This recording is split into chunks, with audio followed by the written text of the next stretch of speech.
ஐயா சாப்பிட்டு நேரமா பார்த்து வந்துட்டாங்கன்னு நினைச்சு கையெழுத்து கூப்பிடுவோம்ல. ஏ அப்படிலாம் நினைக்க கூடாது. சரிண்ணா சரிண்ணா. வாரவங்க அலைஞ்சு திரிஞ்சு களைச்சு போய் வருவாங்க. தாகத்தை போகத்தான் தண்ணீர் வரும். கொடுத்துரும். வந்தோர வாழ வைக்கும் ஊரே வீட்டுக்கு வந்தாலும் தருவாங்க நீரே. வந்தோர வாழ வைக்கும் ஊரே வீட்டுக்கு வந்தாலும் தருவாங்க நீரே. வந்தோர வாழ வைக்கும் ஊரே வீட்டுக்கு வந்தாலும் தருவாங்க நீரே. ஆனா இப்ப கலிகாலம்ல நாங்க அப்படி சொல்றீங்க. இப்போ தவிச்ச வாய்க்கு தண்ணி தர மாட்டேன்னு சொல்றாங்கண்ணே. அட வாயிலா தண்ணியோட வர மாட்டேங்க. அவன் வீட்டு பக்கம் எட்டியோட வந்துடுவாங்க. இல்ல நம்ம தண்ணி இயற்கை அம்மை நமக்கு கொடுத்த வரோம். அதை ஒருத்தன் அடுத்தவருக்கு தரமாட்டுன்னு சொல்றதுக்கு இங்க யாருக்கும் அதிகாரம் இல்லைனே. யாருன்னு அப்படி எனக்குமே நான் சொல்றாங்க. எல்லாம் நம்ம பக்கத்து வீட்டு பங்காளி நம்மள என்னன்னே சொன்னோம். நம்மளுக்கு தண்ணியே தந்தா நாண்டுக்கு இப்பங்கிறான், ஓடுறையில விழுவுங்கிறான், அணை குறுக்க கட்டுங்கிறான், எல்லாம் சொல்றாமனே. நம்ம நாட்டுக்கு முதுகெலும்பே விவசாயம். எப்படின்னே சாப்பிடுவோம். நம்ம சுத்தி இருக்கு விவசாய பூமி, நமக்கு தண்ணீர் வாய போடும் சாமி. நம்மளை சுத்தி இருக்கு விவசாய பூமி, நமக்கு தண்ணீர் வாய போடும் சாமி. அந்த பூமி வளர்ந்து போனா நம்ம வாழ்க்கை இருந்து போகும். அந்த பூமி வளர்ந்து போனா நம்ம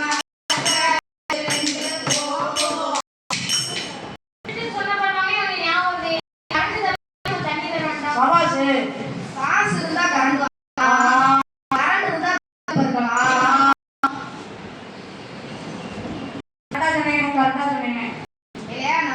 நம்ம நாட்டுல விவசாயம் என்ன அழிஞ்சிட்டு வருதுல. விவசாயம் படு மோசம் போட்டோம் அது காஞ்சி போச்சு சாமி. அது காஞ்சி போச்சு சாமி. கல்லெட்டு போட்டோம் அது செத்து போச்சு பூமி.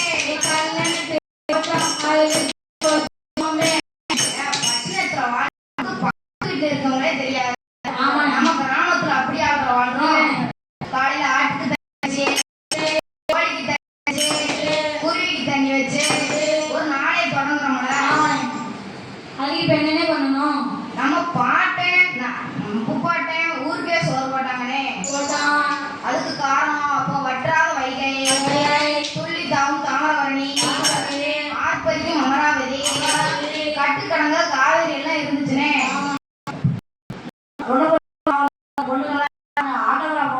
அடே அதெல்லாம் ஜீவன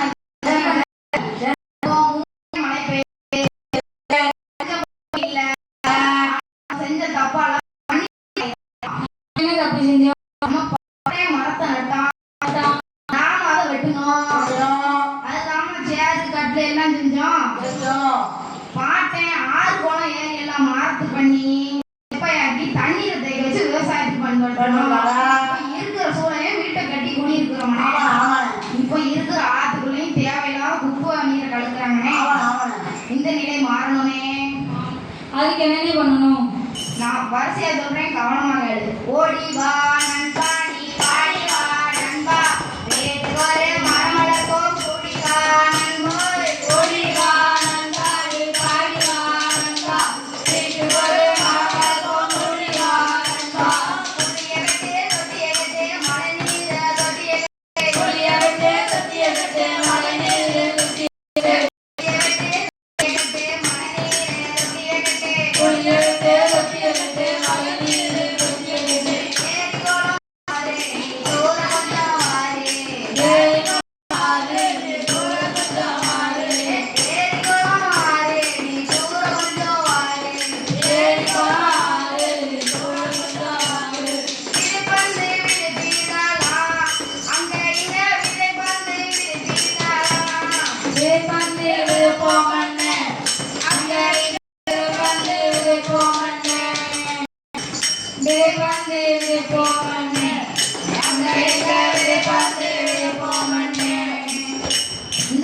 இந்த சூழ்நிலை மாறணும்னே. ஆமாம். சரி அண்ணா ஒரே பாட்டு பிடிச்சி நிகழ்ச்சியை முடிப்போமா?